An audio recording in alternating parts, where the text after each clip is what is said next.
Let's have a quick talk about communication and how it breaks down in just your average sort of a conversation. And so let's say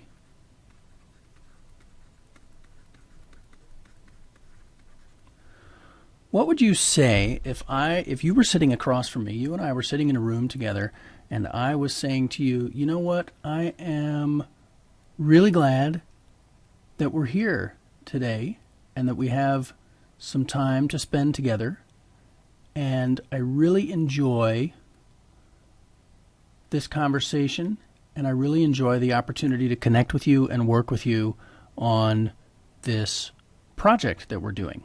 All right? So let's say that I said those things, and this was me while I was saying it.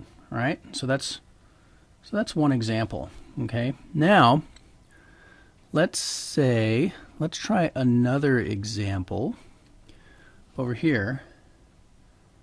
And let's say that you and I were sitting in the same room, and I said, you know, I'm really glad that we've got this opportunity to have a conversation together. I'm glad we're working together. I'm grateful for the opportunity that we have to talk, and I really appreciate the time that you've taken to talk with me today. All right? And while I'm saying that, that's me. Now, I didn't write down what I said, and so I didn't say the same thing verbatim. But basically what happened during both of those conversations was that the words I used were about the same, right? So the words I used in those two conversations were about the same. But if this is me the first time that I'm talking about it, you're probably more likely to believe me if I'm talking about how I'm happy to be here and glad we're having a conversation and how I'm happy to be working with you. If I'm smiling when I'm saying those things, you're more likely to believe that what I'm saying is true. And if I'm frowning, or if I'm looking out the window, or if I clearly have a bad attitude when I'm saying those things, even if I'm saying the exact same words, you're less likely to believe me, wouldn't you say? And there's some research that goes on about this, right? So if you look at communication, you can break communication down into three components. And the three components of a basic communication are words, tone, the tone of my voice. Oh, I'm so happy to be doing this presentation and talking about this stuff with you today. It's really fantastic, and I'm excited, and I'm glad to be doing it. Tone. I'm really excited to be doing this conversation with you. I'm really happy to be talking about tone with you and explaining to you what the different components are of a communication. Yeah, it's just awesome, right? So if I change my tone, I change the meaning entirely. So tone is critically important. And then the other part that we bring to any conversation, the other sort of main part, is body, not buoy. Body. Body language. All right? Now, so let's graph it. All right, let's make a wheel graph since we've got a lot of circles in this conversation here. I've got a circle for two different heads, a smiley head, a non-smiley head. Now, here's the interesting part.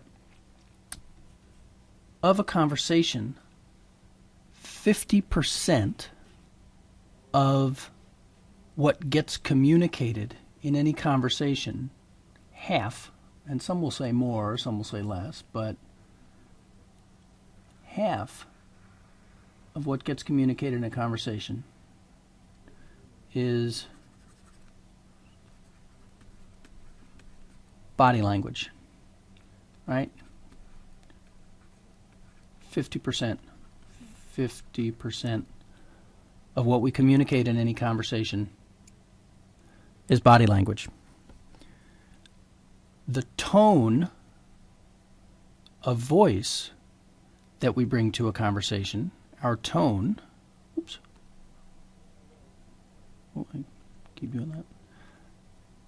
Believe it or not, accounts for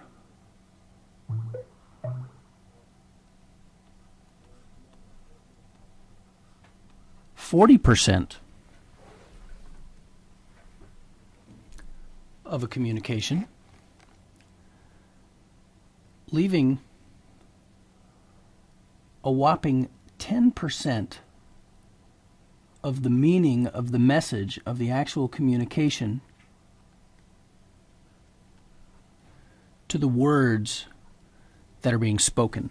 My personal theory is that's why contract law is such an incredibly lucrative business, is because when you're writing a contract, all you have to rely on is the written word that's in the contract.